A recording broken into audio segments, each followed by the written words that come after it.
Now changing gears a little bit from being active to sleep. We all know getting kids ready for bed comes with its own set of challenges, but without good sleep hygiene, we may be starting each night with the odds stacked against us. Debbie Jenniffer shares some of the common challenges parents face and when it's time to seek help.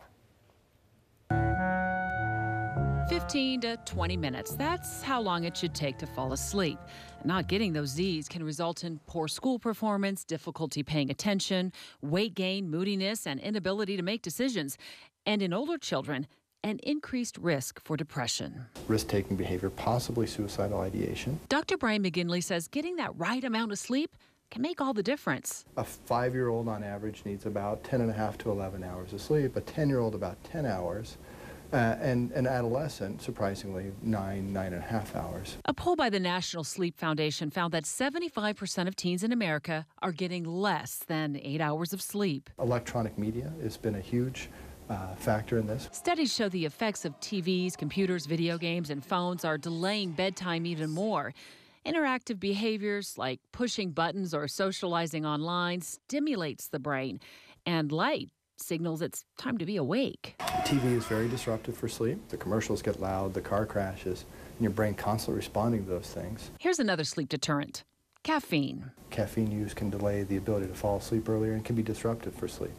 And then you wake up and you're tired and you feel the need for caffeine. To help combat restlessness, McGinley says cut off the caffeine at noon, and all parents are certainly familiar with those nightly curtain calls. Mom, I need a glass of water.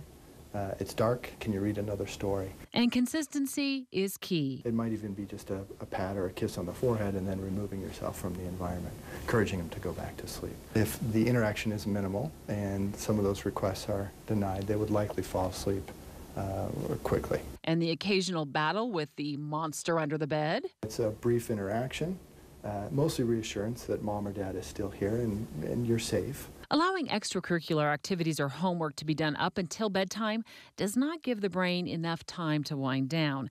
And if sleep behaviors doesn't seem to be the problem, your child may be suffering from a biological disorder, which may require a trip to the doctor's office. If you do get enough sleep, but are having problems breathing during sleep, so you have sleep apnea. Signs of sleep apnea include snoring, pauses in breathing, gasping, and restless sleep.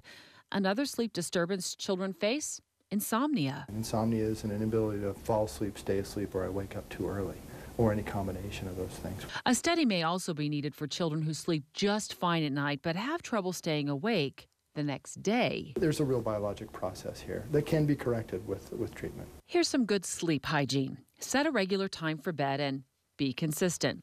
Turn off electronic devices 1 to 2 hours before bedtime, allowing your brain time to wind down. Focus on activities that are more relaxing. Activities might include reading, writing, painting, or coloring.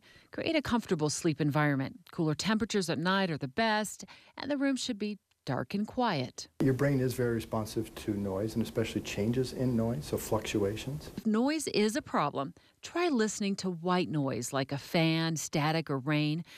And if you like to take a hot shower or bath at night, bump that up 2 hours before bedtime to give your body time to cool down.